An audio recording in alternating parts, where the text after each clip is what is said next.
Assalamualaikum warahmatullahi wabarakatuh. Alhamdulillahi rabbil alamin. Allahumma salli ala sayyidina Muhammad wa ala ali sayyidina Muhammad wa barik wa sallim al-qail fi kitabihil karim. Bismillahirrahmanirrahim. Inna allaha wa malaikatahu yusalluna ala nabi ya ayyuhalladzina amanu sallu alaihi wa sallimu taslima. Karena ustadz kiai yang ada di kampung kita adalah wali-walinya kampung. Kampung kita akan terus aman, kampung kita akan terus tentram, kampung kita akan terhindar dari musibah kalau di kampung masih ada ustadz, masih ada kiai, masih ada guru ngaji. Maka doain guru-guru kita biar sehat panjang umur. Kalau ada guru ngaji, doain, udah kagak bagi duit jangan digedegin. Karena ada orang yang gedeg banget sama ustadz, ada nggak? Ada. Gua gedeg sama ustadz dia, lama banget kalau tahlil. Gua gedeg sama ustadz dia, kalau doa lama banget. Tawan nasi udah dikeluarin, doa nggak berhenti. Ada nggak yang begitu? Yang mana orangnya? Udah bagi duit ustadz kagak, lu tinggal ngangkat tangan amin doang rohnya. Sebab apa? Kata Nabi dalam At-Tadhkirahnya, ini hadisnya hadis gharib dalam At-Tadhkirah Imam Qurtubi, khairun nas wa khairum may yamshi ala jadidil ardi al-muallim. Sebaik-baik orang dan sebaik-baik yang pernah berjalan di permukaan bumi itu bukan pejabat, bukan menteri, bukan orang kaya. Orang yang paling baik yang pernah ada yang berjalan di permukaan bumi, guru ngaji. Sebab guru ngaji kita kenal agama, sebab guru ngaji kita bisa baca Quran, sebab guru ngaji kita kenal kemuliaan agama. Ini sebab guru ngaji. Maka Imam Yahya bin Mu'adz dalam kajian Ihya Ulumuddin Imam Ghazali menceritakan orang tua dan guru kedudukannya adalah orang tua yahfazunahum min narid dunya. Orang tua dan guru kedudukannya adalah orang yang menghantarkan seorang anak mendapatkan kemuliaan di dunia dan di akhirat. Kalau bapak saudara selesai maulid pengen hidupnya lebih mulia dan makin mulia, maka taati orang tua, khidmat ama guru, kudu paham keduanya adalah jarul agar mendapatkan keberkahan dari dunia sampai akhirat. Apa sebabnya? Orang tua menjaga kita dari api dunia. Li'annahum yahfazunahum min narid dunya wa hum yahfazuna min naril akhirah. Kalau ada anak dia punya orang tua, orang tuanya jagain anak dari api dunia. Dulu waktu kita kecil emak kita lagi masak. Zaman dulu masaknya bukan kayak sekarang pakai kompor gas, bukan. Zaman dulu masak kecap ditiup. Pakai apa? Yang ditiup apa Ustaz? Tungku hilang pakai kompor minyak yang kalau mau nyundut dicelupin dulu. Apa itu namanya? Ini generasi lato-lato nih bocah nih. Ini nggak pada tahu deh ini. Kompor hilang karena minyak tanahnya hilang. Ganti sekarang pakai gas. Ya bener ya. Maka ketika ada orang tua dulu lagi masak, kemudian ada anaknya deketin, suruh minggir tong, ntar lu kena api. Orang tua jagain anak dari api Lalu apa guru tugasnya? Guru tugasnya menjaga kita dari api akhirat. Ketika kita mulai ngaji belum kenal mandi hadas besar, belum bisa tata caranya wudu, belum bisa kita paham yang membatalkan wudu, sampai bisa sembayang. Siapa yang ngajarin? Guru. Maka kalau ada anak dia sama orang tua dia khidmat, sama guru dia takzim, ini keberkahan gampang banget didapat, Pak. Amin ya Rabbal. Hari ini banyak orang yang udah tidak paham tentang kedudukan guru. Kayak Ubaidillah tadi sudah menyampaikan hikmah maulid. Mukjizatul kubra baginda Nabi SAW adalah Al-Quranul Karim. Nggak bakal kita bisa baca Quran kalau nggak ada guru yang ngajarin. Benar nggak? Kejadian di satu kampung Ustadz. Dia katanya dipanggil Ustadz juga, katanya giliran ngaji kuburan. Kan kalau ngaji kuburan tuh baca atu-atu sejam-sejam di kampung saya. Nggak tahu di sini sama apa kagak? Sama ya. Zaman dulu kalau kita ngaji kagak beradab sama guru ngaji, ampe lindung bebulu nggak bisa Pak. Lindung bebulu. Itu ada orang baca di atas kuburan. A'udzubillahi minasyaitonirrajim.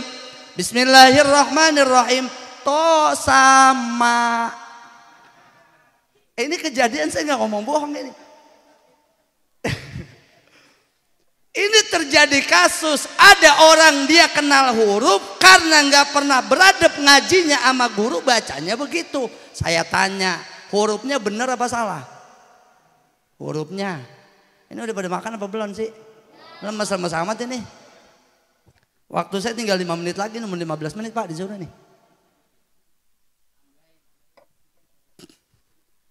To, sin, mim. Kalau kita beradab sama guru, disalahin bacaan kita. Hurufnya bener. To, sa, sama mim. Bacanya to, sin, mim. Ya, bener ya. Ada yang tulisannya alama. Alama apa? Alif, lam, mim. Ini kalau nggak beradab sama guru kagak bakal bisa Pak. Maka guru jasanya luar biasa. Apa sebabnya? Kita bisa sholat sempurna, bacaan kita sempurna. Siapa yang ngajarin? Guru. Maka selesai peringatan Maulid.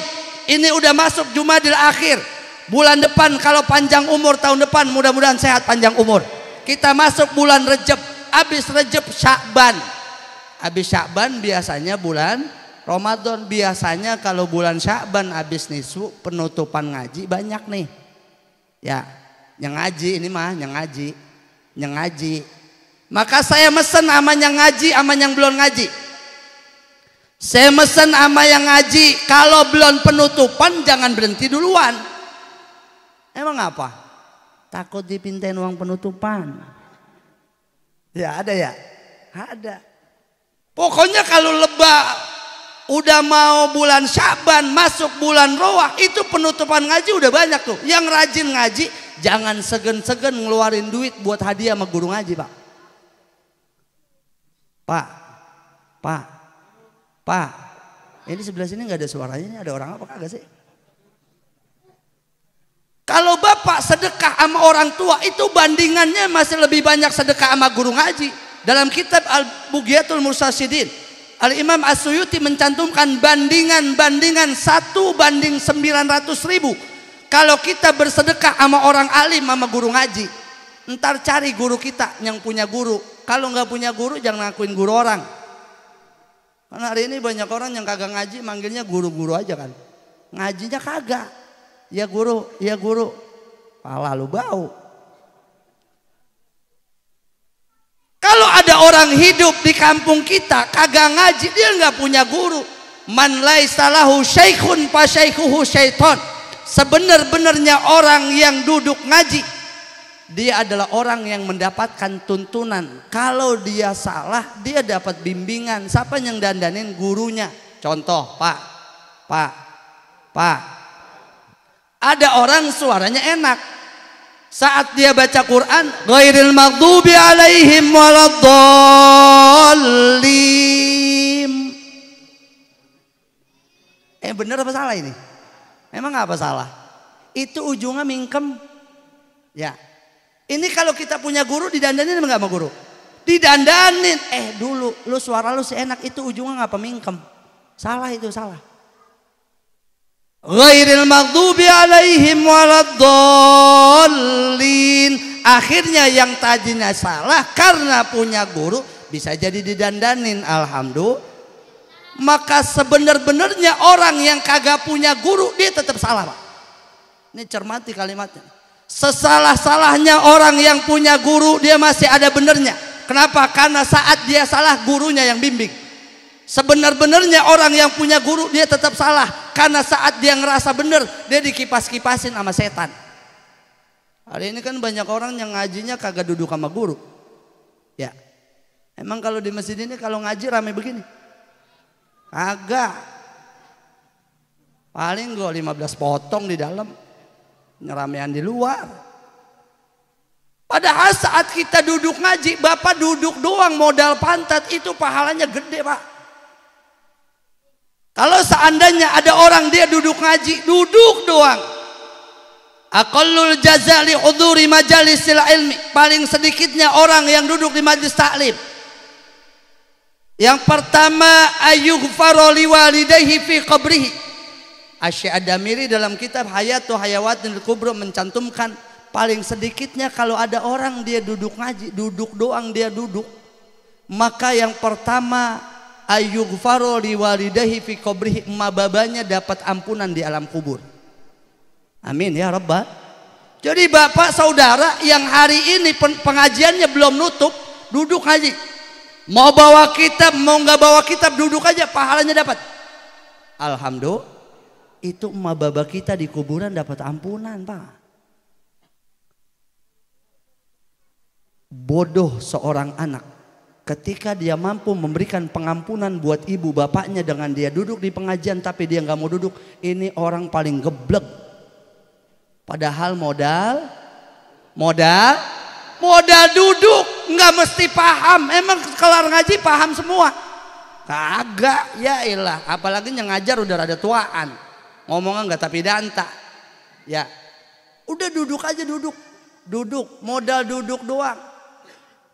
Dalam I'anatul Talibin Syarafatul Mu'in, Allah berikan kemuliaan 7 buat orang yang duduk ngaji. Tong, lu ngomongin apa sih? Lu ngomongin gua ya? Ntar gua bagi duit nih. Ntar dulu. Sini dulu. Ini babanya mana babanya nih? Baba lu ada nggak ini? Nggak ada. Duduk yang cakep, ntar saya bagi duit. Iya duduk. Ntar Ustaz Abdurrahman tinggal ngitung aja dari kantong saya keluar berapa duit ini. Lah biar ada perhitungannya. Lah jangan sampai makan di akar ini, Pak. Urusan jangan sampai melintir karung aja pokoknya. Sampai di mana tadi ini ya? Udah kelewat ini waktu saya ini. Hah?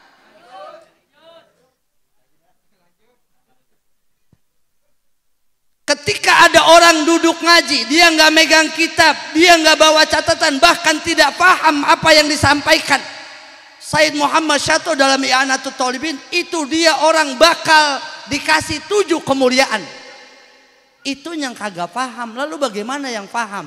Yang bapak datang ke majlis taklim, megang kitab, ada pulpennya, bawa catatan, bahkan paham apa yang disampaikan, maka Allah berikan banyak kemuliaan. Kemuliaan apa? Kemuliaan yang tiada tara bandingan. Fadilah tentang nuntut ilmu banyak hadisnya kita dengerin. Kalau ada orang dia rajin jalan ke majlis taklim, maka Allah akan mudahkan jalannya menuju surga. Amin ya rabbal. Maka bohong orang kalau dia pengen masuk surga tapi nggak duduk ngaji. Bohong kalau ada orang pengen masuk surga tapi nggak duduk ngaji. Mau ngandelin apa, Pak? Sebab kalau kita sembahyang, saya tanya di sini siapa yang sembahyangnya khusyuk? Ada nggak sembahyang khusyuk di sini? Yang ustadznya dah, yang ustadznya. Ya apalagi ustadz, Pak nih. Saya cerai ustadz nih ya. Ustadz lagi sembahyang, ada orang undang habis asar. Bini yang nyamperin. Ustadz mana? Lagi sembahyang, apa Pak? Ntar saya bilangin suami saya. Lagi sembahyang. Ntar habis maghrib tolong suruh ke rumah selamatan. Kelar sembahyang itu ustadz nanya sama bininya. Tadi gue denger siapa lagi sembahyang undang. Itu ustadznya itu, bagaimana lo? Ya elah. Bener apa bener ya? Ya kita lagi ngakurin aja ini Bapak. Pokoknya potongan kita mah gak ada yang khusyuk dah. Apalagi ibu-ibu, ibu-ibu yang punya anak kecil kalau lagi sembahyang, lakinya lagi mancing lakinya. Ada yang suka mancing di sini? Banyak. Lakinya lagi mancing. Bininya sembahyang itu bocah ditaruh di tengah. Rokaat pertama anteng, kedua ketiga kan mulai keredekan nih bocah. Kan baring lirik sembahyang. Ya jatuh deh nih. Ya. Ujung-ujungan lagi sembahyang ingat sama lakinya. Laki mancing dari sore. Baring gigit lidah gitu. Gua gedek banget nih laki. Ada yang begitu ada? Itu model kayak kita, sembahyang kita begitu Pak. Apalagi zaman sekarang lagi sembahyang tukang paket nyampe. Ya ilah suwe buat tukang paket, mana kenceng banget. Saya pernah ngomen tukang paket Pak. Lagi sembahyang ada tukang paket, kira-kira sembahyangnya kita lamain apa kita cepetin? Biar kencengan nyautnya, kita lamain apa kita cepetin? Nah itu potongan kita tuh. Itu baru segitu sembahyang. Sembahyang kita paham kualitasnya. Puasa Ramadan nih, puasa Ramadan besok mudah-mudahan panjang umur. Puasa Ramadan kita benernya hari pertama kedua doang Pak. Benernya puasa Ramadan kita benernya pertama kedua doang. Sebab baru mulain belajar puasa. Tidur dari habis subuh bangun setengah 6 sore. Ya gak kemana-mana. Bener kan? Ini model kita. Puasa kita tahu kualitasnya, sholat kita paham, sedekah. Emang sedekah kalau Jumat, saya tanya bapak-bapak, kalau Jumat masukin ke kotak berapa duit? 2.000. Lah 2.000 sama ke kamar mandi dong kan. Siapa yang 100.000 kalau Jumat? Ada nggak? Coba nunjuk. Enggak ada. Iya sama. Yang model kayak kita, sembahyang kita tahu kualitasnya. Puasa kita tahu kualitasnya. Sedekah kita paham kualitasnya. Maka modal duduk ngaji doang, bapak mau tidur sekalipun di majelis taklim sama pahalanya emang melek. Man intaqala liyata'allama ilman ghufira lahu qabla ayyaqtua. Siapa orang yang pindah dari rumah buat nuntut ilmu, apa ke masjid, ke mushola, apa ke majelis taklim, maka Allah akan ampuni dia sebelum dia ngelangkah. Baru nindak dosa udah diampunin, nyampe majelis taklim adem kena AC, seriwing capek abis nyari duit, pules. Benar apa benar? Dapat pahala yang model begitu tuh. Enak apa kagak? Lah kurang enak bagaimana? Kelar ngaji dikopiin, kelar ngaji dikasih makan, enak nggak? Lah enak. Pahala dapat, orang tua dapat ampunan, perut kenyang pulang ngaji. Yang kedua terusin nggak ini? Ustaz Abdurrahman, mana ini? Buat tahun depan aja. Kalau panjang umur ya. Hah? Tanggung ya? Ini ada makanannya apa kagak abis ini nih? Yang kedua, wa ayyahfazul aulada wa auladal auladi bi taatil ajdad. Kalau ada orang istiqomah duduk di majelis taklim, maka akan dijamin anaknya yang ngaji akan mendapatkan penjagaan dari Allah. Bukan hanya anaknya, sampai anak dari anaknya. Anak dari anak kita siapa Pak? Cucu. Ada yang nanya anak hadroh, Ustadz saya kan belum nikah. Begitulah kemuliaan orang yang duduk di majelis taklim, sampai urusan jodohnya keturunannya udah Allah jagain. Maka dalam Ta'limu Ta'lim Asy Az-Zarnuji mencantumkan kalau ada orang dia istiqomah di majelis taklim, kalau dia nggak jadi alim, ada anaknya yang jadi orang alim. Amin. Kalau anaknya nggak jadi orang alim, ada cucunya yang jadi orang alim. Kalau cucunya, anaknya, cucunya, cicitnya nggak jadi orang alim, akan ada dari garis keturunan yang jadi orang alim. Amin ya Rabbal. Ini modalnya duduk di majlis, maka selesai peringatan Maulid, Maulid akan sukses. Bukan hanya dengan tata ruangnya yang bagus, bukan makanan yang enak. Selesai Maulid, ini masjid yang belum doyan ngaji, masuk ngaji dah.